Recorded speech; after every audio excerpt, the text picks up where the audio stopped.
I do expect if we were to lay odds on what the president will talk about, certainly the military is going to be a big part of this and continuing to really rebuild it, Chuck. And it's sad we even have to say rebuild our military, but it had been torn down after Barack Obama.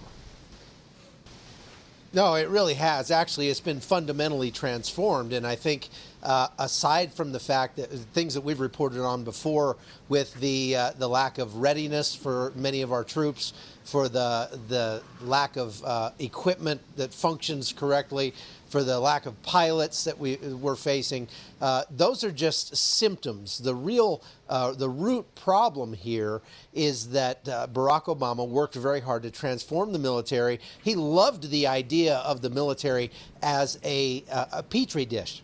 The military as a place where he could foist his radical social agenda on people who couldn't say no.